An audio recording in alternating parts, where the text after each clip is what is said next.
വയനാട് ചൂരൽമലയിൽ മിണ്ടാപ്രാണികളോട് ക്രൂരത. ഭക്ഷണത്തിൽ കാഞ്ഞിര വിഷം കലർത്തി തെരുവ് നായ്ക്കൾക്ക് നൽകി. 2 നായ്ക്കൾ ചത്തു.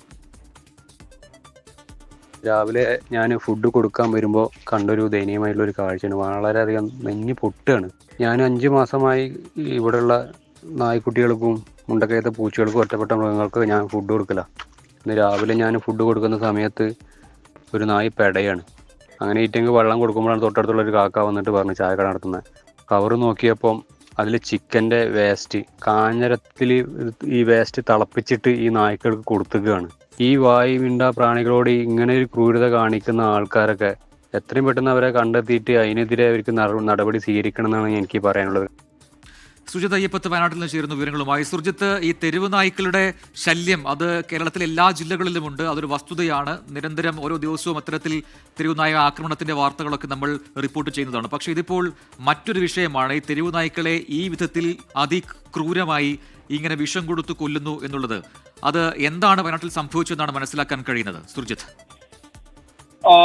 പ്രജിൻ, ഈ പുഞ്ചിരിമട്ടത്ത് ഞങ്ങൾ ഈ ദുരന്തമുണ്ടാകുന്നതിന് മണിക്കൂറുകൾക്ക് മുമ്പ് എത്തിയിരുന്നു. ആ ഘട്ടത്തിൽ അവിടെ ധാരാളം നായ്ക്കൾ ഉണ്ടായിരുന്നു. അതായത് 4-5 നായ്ക്കൾ ഉണ്ടായിരുന്നു. അതിനെല്ലാം തന്നെ നാഥന്മാരും ഉണ്ടായിരുന്നു എന്നുള്ളതാണ് വസ്തുത.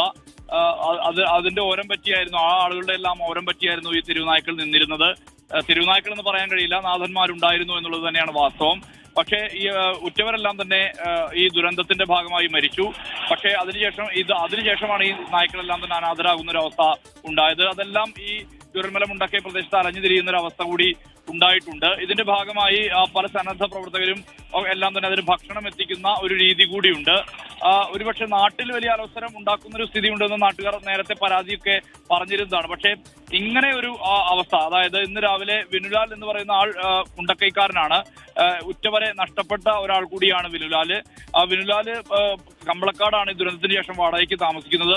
അദ്ദേഹം ഭക്ഷണം എത്തിക്കാൻ വേണ്ടി അവിടേക്ക് പോയപ്പോൾ ആണ് 2 നായ്ക്കൾ ഓടിയടുത്ത നായ്ക്കൾ പിടഞ്ഞ് വീഴുകയാണ് പിന്നീട് കാണുന്ന ഒരു കാഴ്ച. അതിൽ ആ കാഴ്ച എന്ന് പറയുമ്പോൾ അത് പിന്നീട് നടത്തിയ തെരച്ചിൽ അന്വേഷണത്തിലാണ് അതിൽ കാഞ്ഞിരത്തിന്റെ തോല് തിളപ്പിച്ച വിഷം ഇറച്ചിയിൽ ആക്കിക്കൊണ്ട് അതിനെ കൊന്നതാണ് എന്നുള്ള തരത്തിലുള്ള വിവരം ലഭിച്ചത്. ഇപ്പോൾ വെറ്റിനറി സംഘം ഇതുമായി ബന്ധപ്പെട്ട പരിശോധന നടത്തുന്നുണ്ട്. വെറ്റിനറി ഉദ്യോഗസ്ഥരെല്ലാം തന്നെ എത്തി പരിശോധന നടത്തുന്നുണ്ട്. പക്ഷെ ഇങ്ങനെ കൊല്ലുന്ന ഒരു രീതി അത് ഒരു തരത്തിലും യോജിക്കാൻ കഴിയുന്നതല്ല. അത് ആരാണ് ചെയ്തതെന്നുള്ളത് കണ്ടെത്തേണ്ടതുണ്ട്. അതുമായി ബന്ധപ്പെട്ട അന്വേഷണങ്ങൾ നടക്കേണ്ടതുണ്ട് എന്നുള്ളതാണ് വില്ലാൽ അടക്കമുള്ളവർ ആവശ്യപ്പെടുന്നത്. ശരി സുജിത്ത്, അപ്പോൾ അതാണ് സംഭവം. അതായത് തെരുവ് നായ്ക്കളല്ല, തെരുവിലേക്ക് എത്തപ്പെട്ടതാണ് ഈ നായ്ക്കൾ. ചൂരൽമലയിലുണ്ടായ അപകടത്തിൽ മരിച്ചവരുടെ, മണ്ണെടുത്തവരുടെയൊക്കെ വീടുകളിൽ വളർത്തിയിരുന്ന നായ്ക്കളാണ് ഇപ്പോൾ അനാഥമായി തെരുവിലേക്ക് എത്തപ്പെട്ടത്. അവർക്ക് ഭക്ഷണം നൽകുകയാണ് വിനുലാൽ പോലുള്ള ആൾക്കാർ ചെയ്യുന്നത്. പക്ഷേ ഇന്ന് അല്ലെങ്കിൽ ഭക്ഷണങ്ങൾ നൽകാൻ പോയപ്പോഴാണ് ഈ കാഴ്ച കണ്ടത്. ആരാണ് ഇതിന് പിന്നിൽ എന്നുള്ളത് അന്വേഷിക്കുന്നുണ്ട്. അതിൽ അവരെ എത്രയും പെട്ടെന്ന് നിയമത്തിന് മുന്നിൽ കൊണ്ടുവരണം എന്നാണ് വിനുലാലിനെ പോലുള്ള മൃഗസ്നേഹികൾ ഇപ്പോൾ ആവശ്യപ്പെടുന്നത്. സുജിത്ത് അയ്യപ്പത്താണ് വിശദാംശങ്ങൾ നൽകിയത്.